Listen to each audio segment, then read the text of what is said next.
Cannabis medicinal y adicción. Es la siguiente conferencia a cargo de la doctora Jenny Alexandra Rojo Mira, médica y cirujana egresada de la Universidad de Antioquia, especialista en toxicología clínica de la misma universidad, docente de farmacología de la Fundación Universitaria San Martín, profesional con experiencia en el tratamiento de pacientes con adicciones e intoxicaciones por medicamentos y otras sustancias químicas. Mi nombre es Jenny Alexandra Rojo Mira, yo soy médica toxicóloga clínica, soy estudiante de la maestría de epidemiología en la Facultad Nacional de Salud Pública y docente de farmacología de la Fundación Universitaria San Martín. En el día de hoy vamos a hablar sobre cannabis medicinal y adicción. Primero vamos a dar un breve contexto. El cannabis es una planta de la cual se pueden extraer aproximadamente 400 sustancias químicas y de estas sustancias aproximadamente 60 son cannabinoides.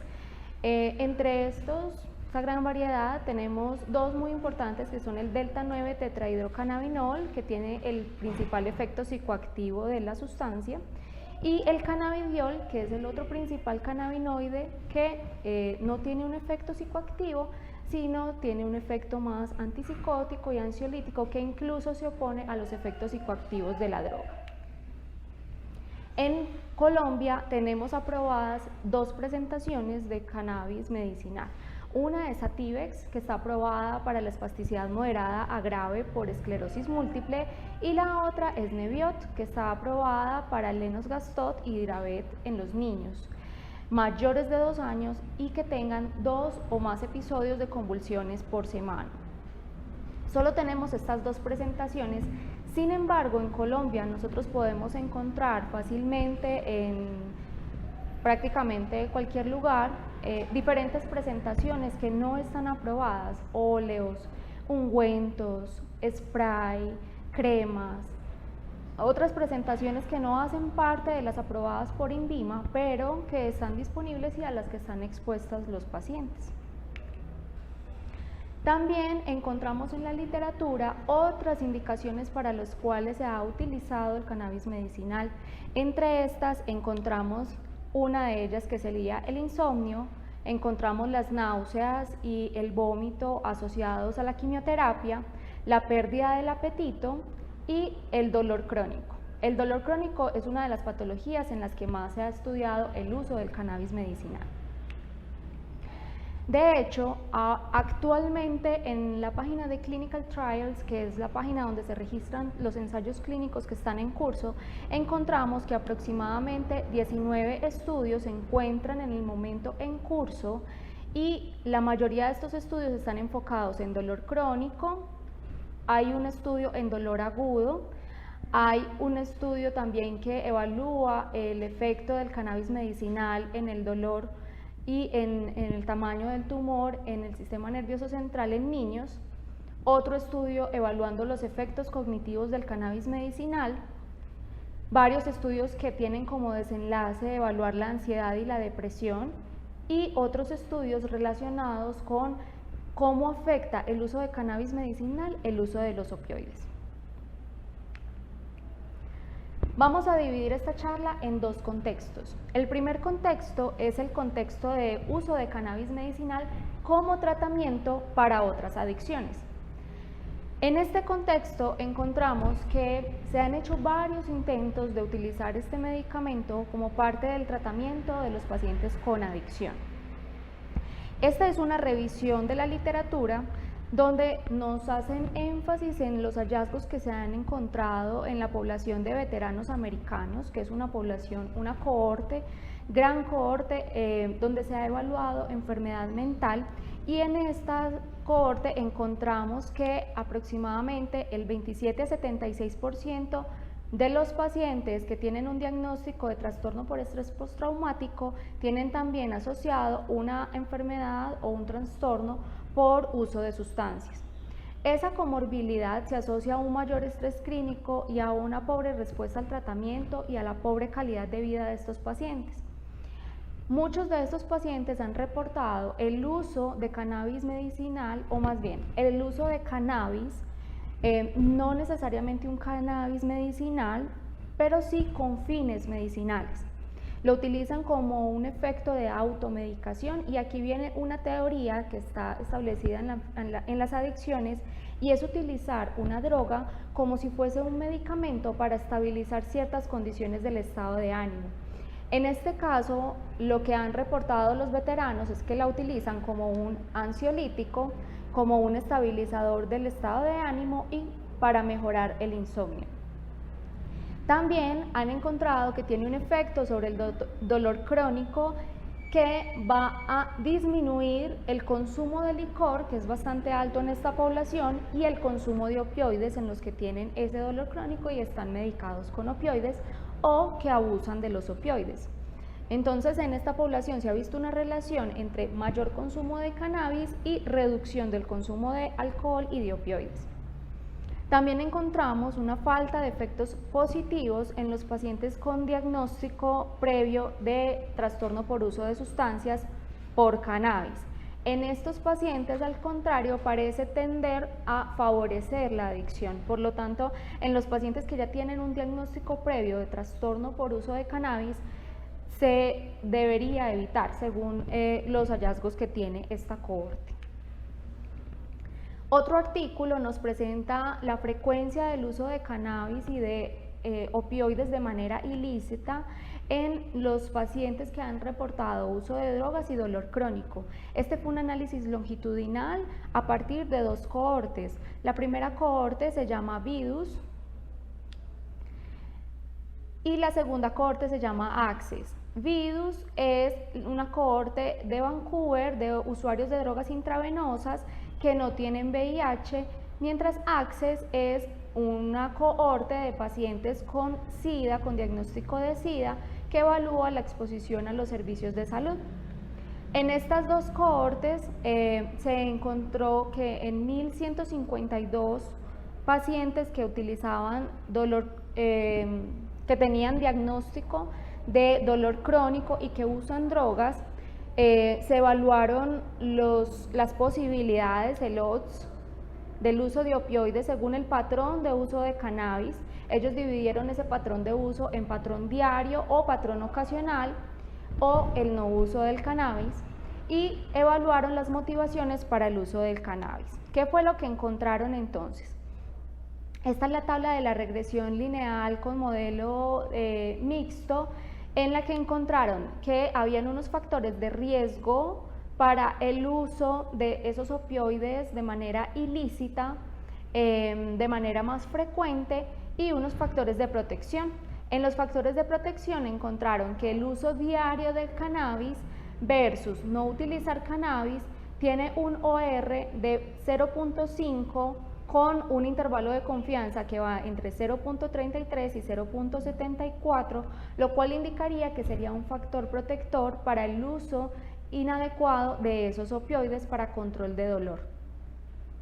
Encontraron otros factores de protección, como sería la mayor edad, como sería el VIH positivo, y encontraron unos factores de riesgo que básicamente son las condiciones de pobreza relacionadas con estar en una residencia, que esta residencia estuvo funcionando hasta el año 2010 para personas con baja capacidad económica en Vancouver, el estado de estar sin hogar, el uso diario de otras drogas como sería crack, cocaína o metanfetaminas, y también como un factor de riesgo el presentar episodios de dolor graves versus no presentar episodios de dolor. En cuanto a los motivos por los cuales se está usando este cannabis, encontramos que la gran mayoría de las personas lo está utilizando con motivos no médicos, con motivos recreacionales, aproximadamente un 53% de los que lo usan diariamente y un 60.8% de los pacientes que lo usan de manera ocasional. Mientras encontramos unos motivos que sería una indicación médica, no necesariamente quiere decir que estos se los hayan prescrito, esto es automedicado, en los que encontramos el control de dolor, el insomnio, el estrés, la náusea y la pérdida del apetito como los más importantes, con porcentajes de alrededor del 45%. Una cosa llamativa importante es que hay un porcentaje que utilizan el cannabis para reducir o sustituir el uso de otra sustancia o para tratar la adicción a una sustancia, que bien puede ser la misma marihuana y que estén utilizando el cannabis medicinal, como puede ser el uso de opioides, porque este es un estudio de dolor crónico donde principalmente el efecto se vio sobre el uso de opioides. Entonces utilizaban el cannabis medicinal para reducir o tratar la adicción a los opioides. Eso en cuanto a nuestro primer contexto. Ahora el segundo contexto es, bien, vemos que podría existir una utilidad del cannabis medicinal para tratar adicciones, especialmente relacionada con el uso de opioides. Pero, ¿cuál es el potencial de abuso de ese cannabis medicinal? Entonces, toda la legislación que ha venido cambiando en cuanto al uso del cannabis y la legalización del cannabis para estudio y con fines medicinales ha llevado también a que proliferen muchas formas de utilización del cannabis que no necesariamente es medicinal, pero que se vende en el mercado como si fuese medicinal, con esta intención. En este primer estudio encontramos cómo se ha modificado el acceso al cannabis a partir de los cambios de legislación en California. En California tienen un sistema en el que se le dan unas tarjetas de acceso a marihuana, donde en los dispensarios que están legalizados para vender la marihuana medicinal y la marihuana recreacional, las personas que tienen este carnet pueden ir allá, certifican que son usuarios de marihuana y allí les venden la marihuana. Lo que pretendió evaluar este estudio fue cómo los jóvenes entre sexto y séptimo grado, más o menos entre 11 y 13 años, en un seguimiento longitudinal, hacían acceso de ese uso de marihuana. Estos jóvenes reportaron que habían utilizado marihuana, pero al ingreso al estudio no contaban con una tarjeta que les hiciera acreedores a comprar esa marihuana. Eso es lo que denominamos el tiempo 1. El tiempo 2 de medición fue el momento en el que ellos accedieron a comprar esa marihuana ya con una tarjeta que les acreditaba como usuarios de la marihuana medicinal.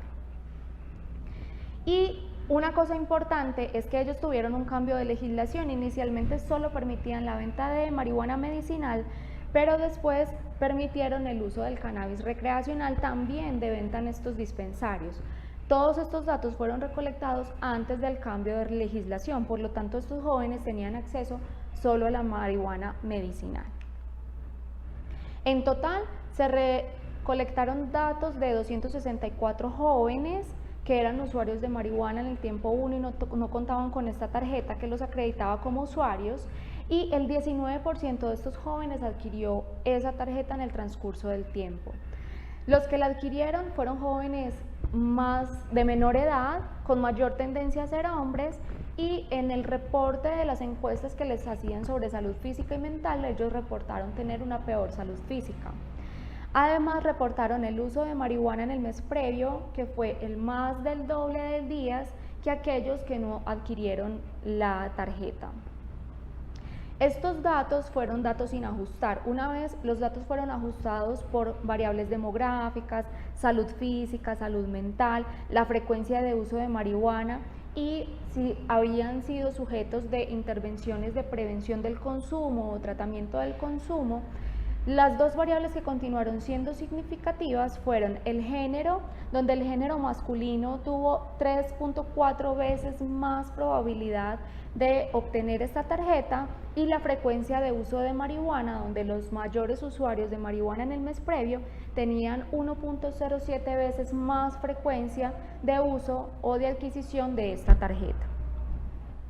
Esto lo que nos quiere decir es que sí hay una tendencia a que estos usuarios previos de marihuana accedan a los servicios de la marihuana medicinal, y nos hace cuestionar si ese uso de marihuana medicinal realmente va a ser con fines medicinales o si va a ser con fines de abuso. Luego tenemos este otro artículo donde estamos evaluando la posibilidad de abuso y los efectos neurocognitivos del cannabis y productos derivados del cannabis en estudios que están evaluando la eficacia analgésica. Es decir, estamos mirando efectos secundarios del uso de cannabis en esos estudios que evalúan la eficacia analgésica del cannabis. Esta es una revisión sistemática que se realizó a partir de estudios aleatorizados controlados con placebo, y se revisaron solamente artículos que fueran revisados por pares, que se publicaran entre enero de 1980 y el 1 de septiembre de 2018, que fue la última fecha de búsqueda.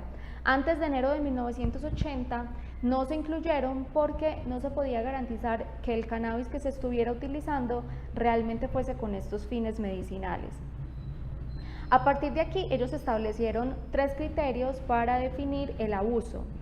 1 es la autoadministración de la droga. 2, hacían un procedimiento de elección múltiple modificado que quería establecer cuánto se gastaba el usuario en el consumo de la droga. Y la tercera es una escala visual análoga para los efectos subjetivos de la droga, donde se evaluaba si la droga tenía un efecto positivo, si el usuario deseaba la droga y si deseaba aumentar la cantidad del consumo de droga. ¿Qué se encontró? Este estudio dividió la cantidad de estudios que obtuvieron en 3 grupos. El primero, en el grupo de dolor crónico, con 29 estudios. De estos, 18 reportaron efectos positivos en el control de dolor, que era su desenlace primario, y solo 3 de los 29 evaluaron el riesgo de abuso. En esos 3 estudios, todos reportaron un aumento de los efectos subjetivos de la droga, es decir, estos pacientes experimentaban el deseo de consumir esa droga. Y ese consumo fue dosis dependiente. A mayor dosis, mayor deseo de continuar el consumo. Todos esos estudios utilizaron presentaciones en spray. En el caso de dolor agudo solo se encontró un estudio en un posoperatorio de histerectomía abdominal, y aquí no se encontró un efecto sobre el dolor. No se reportaron tampoco efectos sobre el riesgo de abuso. Estamos hablando de dolor agudo, por lo tanto allí es muchísimo más difícil evaluar el tema de abuso, porque esto más requiere administraciones repetidas. Pero sí hablaron de efectos adversos, y en este estudio el mayor efecto adverso fue que tenían una mayor conciencia de los alrededores, lo cual es un efecto que es común en el uso de la marihuana. Y el tercero fue un modelo experimental de dolor. Este modelo utilizaron diferentes técnicas para inducir el dolor en los individuos sanos, y a partir de esa inducción de dolor se evaluaban cannabis medicinal y diferentes mecanismos para control de dolor. En este modelo se encontraron 8 estudios. De estos, 3 reportaron mejoría en el dolor y 3 reportaron resultados mixtos. Mejoría en algunos aspectos de dolor y no mejoría en otros aspectos. 4 de esos 8 estudios evaluaron el riesgo de abuso, y en estos el riesgo de abuso fumado fue aparentemente mayor. Sin embargo, hay que tener en cuenta que en esos pacientes que se detectó un riesgo mayor eran pacientes que previamente eran fumadores, no eran pacientes que se estaban exponiendo de primera vez. Por lo tanto, aquí volvemos a la conclusión previa de entender que los pacientes que ya tienen un contacto con cannabis probablemente van a tener mayor riesgo de autoadministrarse el cannabis medicinal. Finalmente, entonces, ¿cuál es el rol que tenemos desde la atención primaria? Este artículo lo traigo a colación, me pareció muy bonito porque refleja cuál es la necesidad que tenemos nosotros de conocer este tema ahora que está tan de moda y que está entrando en estudio de tantas enfermedades, especialmente el dolor crónico, que es una condición que afecta a una buena proporción de la población. En este estudio, o en este artículo más bien, que es un artículo de revisión, nos plantean las diferentes formas farmacológicas que se encuentran en el mercado. No necesariamente son formas de tipo farmacéutico, de hecho farmacéuticas sí hay unas formas muy definidas de corte farmacéutico, pero tenemos otras formas que no son farmacéuticas y que están en el mercado, especialmente los aceites, las resinas, las pomadas, las tinturas. Todo eso siendo vendido promoviendo el uso como medicamentos para control de dolor principalmente. Y también es muy interesante cómo nos plantea una herramienta de tamizaje para nosotros detectar en nuestra consulta cuando tenemos un paciente que puede tener riesgo de un abuso de cannabis. Entonces aquí tenemos dos pasos de interrogación de estos pacientes. El primer paso es si utiliza cannabis. En caso de que lo utilice, sin importar la forma en que lo utilice, pasamos a averiguar cómo es el patrón de uso. Entonces, cuánto o qué tan frecuente se ha utilizado en los últimos 6 meses y que no haya podido parar una vez que ha iniciado. Esto nos habla de pérdida de control, lo que nos habla de un trastorno por uso de sustancia. Si en los últimos 6 meses le ha parecido que le toma mucho tiempo recuperarse, usar, obtener el cannabis, nos indica cuánto invierte la persona y cuánto está dirigido su pensamiento hacia la droga. Y la tercera pregunta es qué tan frecuente en los últimos 6 meses ha tenido problemas en la concentración o la memoria por el uso de cannabis, que reconocemos que el uso crónico de cannabis, el principal efecto es a nivel cognitivo.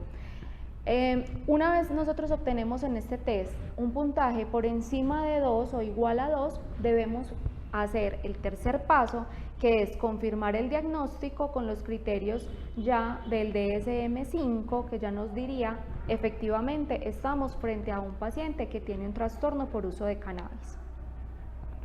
En conclusión, tenemos que existe un potencial terapéutico del cannabis medicinal y no lo podemos negar. Ya hay indicaciones aprobadas del cannabis medicinal y tenemos varias indicaciones que están en estudio. Parece ser prometedor para disminuir el uso de opioides en los usuarios crónicos y parece ser prometedor en ese manejo de dolor crónico. Sin embargo, existe el potencial también de abuso de estos compuestos de cannabis medicinal y aunado a la ampliación de esa legislación y al acceso que se da al uso de cannabis, a la manutención del cannabis, al cultivo y demás, también tenemos un mayor acceso al uso de cannabis recreacional con un mayor riesgo potencial en esos consumidores de marihuana que ya vienen previamente consumiendo.